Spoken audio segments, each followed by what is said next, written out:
Section 1.5 deals primarily with vectors. All of this first chapter stuff is very basic and things that you'll be seeing over and over again. So it's really worth your time to put in a little extra effort to make sure that you've mastered these skills. Otherwise, you're going to be playing catch up later. So first thing that we're dealing with are three-dimensional coordinates. Why three coordinates? It turns out that in three-dimensional space, in order to uniquely define any particular point, you have to give at least three pieces of information. So if you think about a house address and you want to give somebody directions to where you live, you have to give them a cross street. You have to give them, say, two streets, two pieces of information. Now, it's assuming that your house is actually on the surface of the earth, so you don't need to give that third z dimension. But if, say, you're living in an apartment building, then not only do you have to give the cross streets of the apartment building, but you also have to give the floor. Now, if we throw time into the mix, there's actually four pieces of information you have to give. So you want someone to come to your place, you have to tell them X, Y, and Z, and what time to be there. So we refer to that as a four-dimensional space. Now, vectors are how we indicate direction and magnitude in space. So if we're talking about positions, a vector is telling us how far away something is and which way it is. If we're talking about, say, a force, it tells us how large the force is and which way the force is acting. In the case of a velocity, the vector tells us how fast it's going and which way it's going. So the two pieces of information contained within a vector are how much and which way. Now, vector math is going to be used quite a bit in this course, so you probably want to spend a little bit of time figuring out what mathematical operations are allowed. For instance, there's several ways to multiply two vectors together, but you can't do it in the way that you're used to multiplying. That's a forbidden operation. Another forbidden operation is dividing two vectors. That's something that's just not defined. But we can add and subtract vectors similar to the way we do normal numbers, which are technically scalars. We can also multiply and divide a vector by a scalar. So a scalar is just a number. A scalar is how much, whereas a vector is how much and which way. So spend a little bit of time looking at the operations that are allowed, which ones are not allowed, and kind of get that down. What operations are not legal for vectors? How do you combine two vectors? How do you combine a vector and a scalar? So to figure out the how much, we can relate the length of a vector to the individual coordinates. So if we know X, Y, and Z, the way to find the length of the vector, we actually just apply the Pythagorean theorem twice. First thing we do is we try to find this hypotenuse here, which is made up of, in this case, the Z component and the X component. And then to find the length of the vector itself, we use this triangle right here, which is the one that we just calculated, and the Y component, and that will give us the vector magnitude itself. So it's just X squared plus Y squared plus Z squared. Now, one thing I do want to point out about vectors is that the location of a vector is not typically important. We usually place vectors in a location that makes sense. So if we're talking about a velocity, we place the vector near the point where the object has that velocity. But the position of the vector doesn't really matter. It's not tied to the origin, because the only two pieces of information contained within a vector are how much and which way. And if you pick that vector up and move it around, and let's say we were to draw this vector right over here, as long as the length and the direction are the same, we're still talking about the same vector.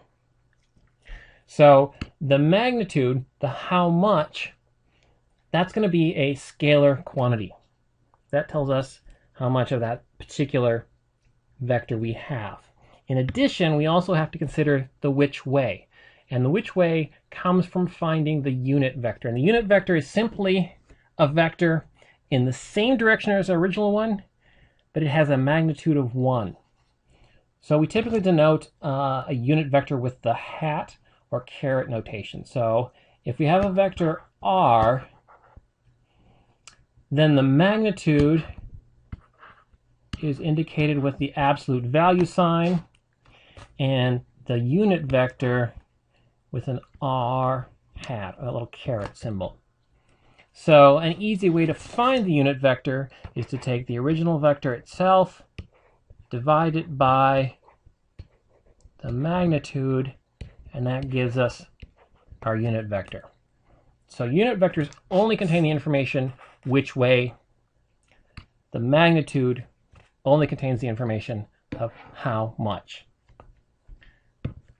Now, in addition to algebraically adding and subtracting vectors, we can also graphically add and subtract vectors. Now, we typically only do this to give ourselves kind of a rough idea.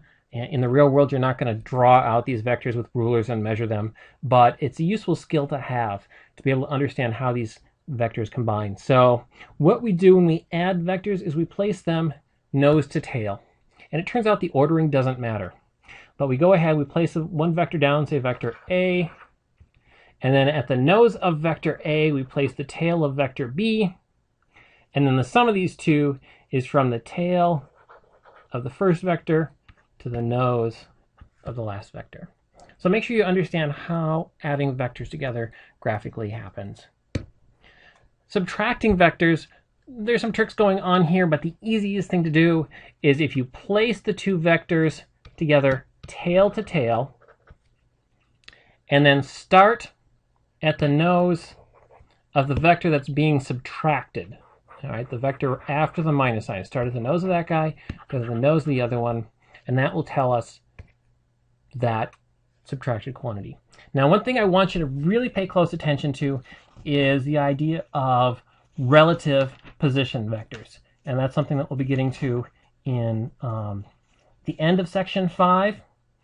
So we'll be using that in later chapters as well. Make sure you understand how to calculate relative position vectors and why subtracting these two vectors gives you a relative position. One more trick from this chapter, one more useful tool, is the idea of direction cosines. So it turns out if you know the angle between a particular axis and your vector, so for instance, the angle between the x-axis and your vector, we call that theta x. That's this angle right here. The angle between the y-axis and your vector is theta y, and same thing with the z-axis and the vector. If you take the cosine of these angles, that will actually give you the unit vector for that. Because what you're doing is the cosines and sines come from the unit circle. You may remember a long time ago, back in trigonometry, the idea of the unit circle or the unit sphere. And that's where these cosines and sines come from. So when we're calculating cosines and sines, we're actually dealing with unit vectors. So the direction cosines are giving you the component of a vector along a particular unit axis. So take a look at that, and hopefully this will help you get a start on this chapter. This mini lecture will cover sections 1.1 through 1.4, and the goal of these mini lectures is to kind of give you an idea what things you should be looking for in the reading. I should point out that in reading the textbook, I don't expect you to understand everything. That's not the goal of the textbook. The purpose of the textbook is to get you to start thinking about these things, to introduce you to some of the terminology, and to get you to start asking questions. So with these mini lectures, I'm hoping to focus in on some of the more important questions and more important thoughts from each section to kind of help you out. So in the very first section, it's basically an introduction to what we're going to be talking about. And what we're really talking about is matter and the interaction between matter.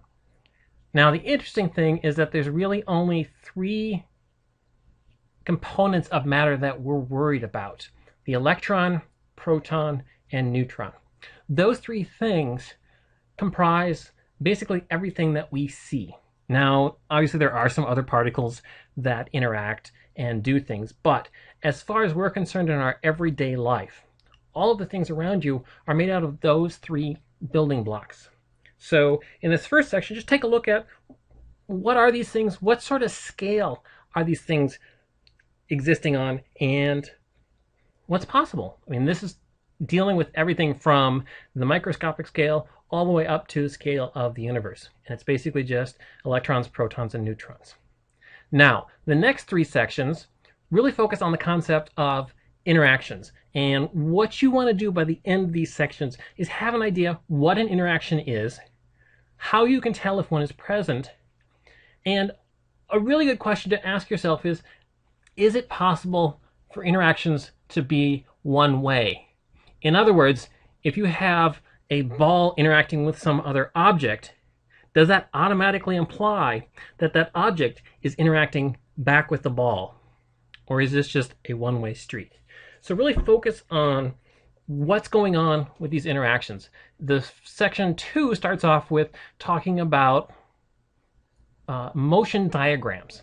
These motion diagrams are basically if you were to take a strobe picture of motion and you kind of mark off the position at regular time intervals. So here, this arrow is indicating the direction of motion, so this object starts off here and moves along here. Notice that between each time step, the distance traveled gets bigger and bigger and bigger. From that, we can draw the conclusion that there has to be some sort of interaction that's making that change. Interactions ultimately are about change. That's really what we're looking at. A little bit later in the section, they get into a little bit more formal type of motion diagram where each arrow is representing the direction of motion. It's representing the velocity. One thing I want you to notice is that they're not merely connecting the points with the arrows. All right? This isn't telling you which way do you go from this point to this point. It's telling you at this particular position, which way is it moving. And notice that this arrow is pointing off away from point 2. That fact alone tells us that there's some sort of interaction going on, because at this point, this guy's moving this way, but something is causing it to go in a curved trajectory of some sort. So with these motion diagrams, you don't want to just connect the dots. You want to make sure that your arrows are indicating something useful. The dots themselves don't need to be connected. The arrows contain a whole lot of information. So when you're reading through these next sections, make sure that you develop this idea of what an interaction is. How do you know if an interaction is there? Also in section 3, take a look at Newton's first law. There are 3 more laws that we'll be talking about, and Newton's first law is, of course, the first one. So what exactly does it mean? An object moves in a straight line and at constant speed except to the extent that it interacts with other objects. In short, this is saying something about the fact that constant velocity is the natural state of motion. An object moving in a straight line will keep moving in a straight line with no interaction at all until something interacts with it, causes it to speed up, slow down, change direction, what have you. So at the very end of section 4, kind of gives you a summary of the changes as indicators of interactions. So make sure that you've got a good understanding of that and try answering some of the purple questions, 1.x.1 through 1.x.5. The answers for these, by the way, is located at the very end of the chapter on page 47. So go ahead, take a look at those, and I hope this helped.